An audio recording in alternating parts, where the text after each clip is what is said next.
जय श्री राधे कृष्ण। दोस्तों, आप सभी के स्वागत है हमारे यूट्यूब चैनल पावरफुल हिंदू धर्म में।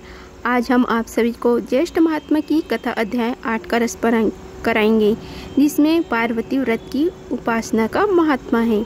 आइए रसपान करते हैं कथा का। आइए प्रतिदिन प्रातःकाल स्नान करके ज्येष्ठ मास का महात्म्य सुने। ज्येष्ठ मास के महात्म्य में 30 अध्याय हैं, जिसका श्रवण हम एक एक अध्याय करके आप सभी को सुनाएंगे। अगर आप सभी हमारी वीडियो को पहली बार देख रहे हैं तो वीडियो को लाइक कीजिए, चैनल को सब्सक्राइब कीजिए, ताकि आने वाली वीडियो की नोटिफिकेशन आप सभी को मिलती रहे। स्कंद जी कहने लगे कि पहले हिमावन नाम करके पर्वत का राजा था। वह स्थावर जंगम दोनों रूप धारण करता था। बड़े सुंदर अंग वाला था और सुंदर अंग वाली उसकी स्त्री का नाम मेनका था। हिमावन सब सिद्धियों से युक्त होने पर भी संतानहीन होने के कारण अत्यंत दुखी था और संतान के लिए बहुत से व्रत वह दान को भी किया, परंतु संतान न हुई। एक दिन उस राजा ने मेनका को बुलाकर कहा कि धिक्कार है, और ऐसे कहकर बारंबार प्रलाप करने लगा। वह कहने लगा कि जो स्त्री रक्त और नवर्ण से युक्त होने पर भी संतानहीन हो, वह इस समस्त लोकों की निंदित और निर्भाग्य है। हे सुचिमिते, तुमको देखकर सदा मुझे अधिक समय तक संताप होता है, इसलिए अब से मैं तुम्हारा मुख कभी नहीं देखूंगा। विद्वान पशुओं के समान तुम अपने प्राणों को कैसे धारण करती हो? अपने पति के ऐसे वचन सुनकर जैसे वायु के आघात से केले और वृक्ष के आघात से पर्वत गिरता है, वह मेनका पृथ्वी पर गिर गई और रोती हुई और विलाप करती हुई भगवान विष्णु की शरण में गई। लक्ष्मी जी की प्रार्थना करने पर और सामने नारद ऋषि को देखकर भगवान विष्णु ने नारद जी को मेनका के पास भेजा। उसके बाद नारद जी ने वहां जाकर मेनका को प्रणवत करने का उपदेश दिया और कहा कि ज्येष्ठ तृतीया आने पर इस व्रत को करो।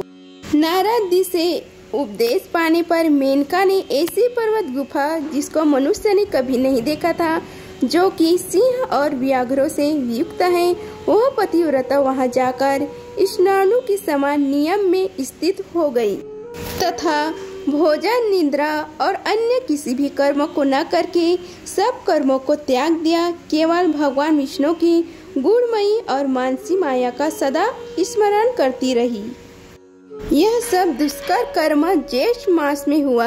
अनायास ऐसा कठिन व्रत हो जाने पर उस व्रत के पूर्ण प्रभाव से जगतमयी माया प्रकट हो गई।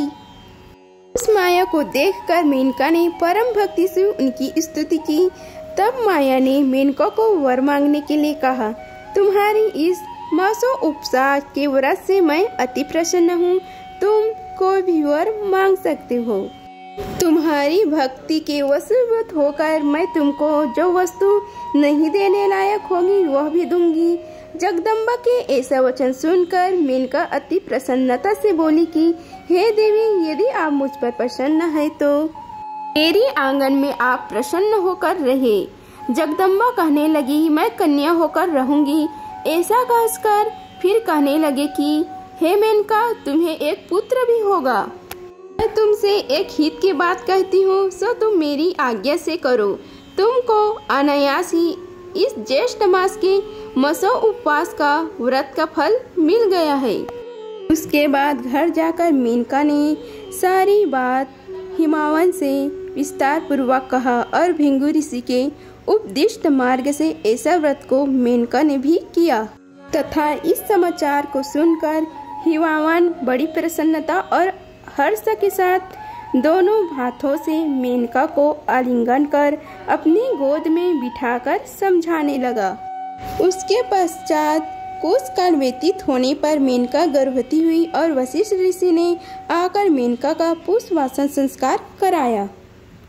स्कंद जी कहते हैं कि हिमांचल के समान मनुष्य पृथ्वी पर अति दुर्लभ होते हैं, जिसके घर में स्वयं जगदम्बा प्रकट हुई हो और उमा, गौरी और पार्वती के नाम से विख्यात हुई हो। इस प्रकार ज्येष्ठ मास की चतुर्थी को शिवा प्रकट हुई, इसलिए सौभाग्य की वृद्धि के लिए स्त्रियों को चतुर्थी के दिन शिवा का व्रत अवश्य करना चाहिए। मिट्टी का शिवा बनाकर मंडप के चारों द्वारों को अच्छी तरह सुशोभित करना चाहिए। गिरजासन के चारों तरफ धन्य को बिठाकर मध्य भाग में अपनी शक्ति के अनुसार चांदी का झूला बनवाए।